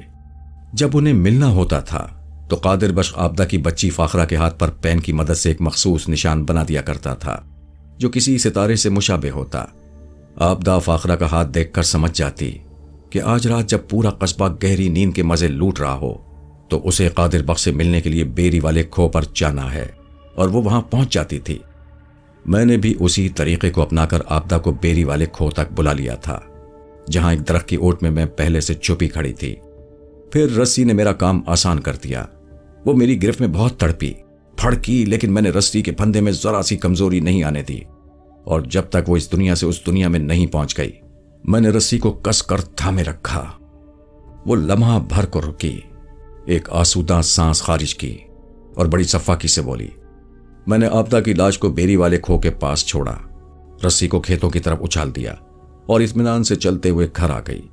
مجھے پکا یقین تھا کہ میری یہ حرکت کسی کو نظر نہیں آئے گی، لیکن اس مرتوت کھوجی نے میری ساری محنت پر پانی پھیر دیا۔ بات کے اختتام پر فریدہ کے چہرے اور آنکھوں پر کچھ اس قسم کے تاثرات ابھر آئے تھے جیسے اس نے کسی نہایتی تلخ شہ کو بے خیالی میں دانتوں تلے دبا لیا ہو۔ میں نے پوچھا، کیا آبدہ کو یہ بات نہیں پتا تھی کہ قادر بخش دوپہری کو گاؤں سے نکل گیا تھا؟ میرا خیال ہے کہ وہ قادر بخش کی روانگی سے واقف نہیں تھی۔ وہ ٹھہرے ہوئے لہجے میں بولی، اگر اسے پتا ہوتا کہ قادر بخش چکجونا گیا ہوا ہے تو وہ کبھی بیری والے کھو کا رخ نہ کرتی، لیکن تمہاری یہ چال بہت ہی خطرناک بھی ثابت ہو سکتی تھی۔ میں نے اس کی آنکھوں میں دیکھتے ہوئے کہا، اگر آبدہ کو قادر بخش نے اپنے پروگرام سے آگاہ کر رکھا ہوتا تو پلک چھپکتے میں تمہاری چوری پکڑی جا سکتی تھی، یعنی تمہاری یہ اندھی چال بری طرح ناکامیاب ہو جاتی۔ میں جانتی ہوں تھانے دار صاحب، اور یہ نکتہ میرے ذہن میں بھی تھا۔ وہ ایک افسردہ سی سانس خارج کرتے ہوئے بولی، لیکن کہیں نہ کہیں تو کسی کمزوری کو بھی ساتھ رکھ کر چلنا پڑتا ہے۔ یہ میری خوش قسمتی تھی کہ میری کمزوری آبدہ کی نظروں سے نہیں گزری، اور یہ تمہاری بدقسمتی تھی کہ تمہارا کھرا کھوجی کی نظر سے چپک کر رہ گیا، میں نے سنجیدگی سے کہا، اور یہی تمہاری گرفتاری اور تباہی کا سبب بنا۔ جلال الدین کے ذکر پر فریدہ نے ایک مرتبہ پھر برا سا منہ بنایا اور دوسری طرف دیکھنے لگی۔ میں نے اسے اس کے حال پر چھوڑتے ہوئے حوالات میں بند کر دیا۔ اگلے روز سرکاری ہسپتال سے آبدہ کی پوسٹ مارٹم شدہ لاش تھانے پہنچ گئی۔ اسی روز دوپہر کے وقت قادر بخش بھی چکچیونا سے واپس آ گیا۔ یہ کیسا سما ہوگا، اس کے بارے میں آپ کو کچھ نہیں بتاؤں گا۔ آپ اپنی عقل اور سمجھ بوجھ کے مطابق خود ہی اندازہ لگانے کی کوشش کریں۔ میں تو ان لمحات میں صرف اور صرف مشتاق کے بارے میں سوچ رہا تھا۔ وہ مشتاق جو اپنی بیوی بچوں کو خوشحالی اور ان کے تابناک مستقبل کی خاطر رات دن پردیس کی سختیاں برداشت کرتا رہا، اور اس کی بیوی یہاں برائی کی راہ پر گامزن تھی۔ اس کا شوہر 3 سال سے اس کے پاس نہیں تھا، لیکن اس کا مطلب یہ تو نہیں تھا کہ وہ اپنے بے لگام جذبات کی تسکین کے لیے ایک کمزور بے ساکھی کا سہارا لے لے۔ یہ احسان فراموشی اور کم ظرفی کی بڑی افسوسناک مثال تھی۔ جو لوگ زندگی کی شاہراہ پر اپنی ٹانگیں سلامت ہونے کے باوجود بھی کسی بے ساکھی کے سہارے دوڑنے کی کوشش کرتے ہیں، ایک دن انہیں آبدہ کی طرح منہ کے بل زمین پر گرنا پڑتا ہے۔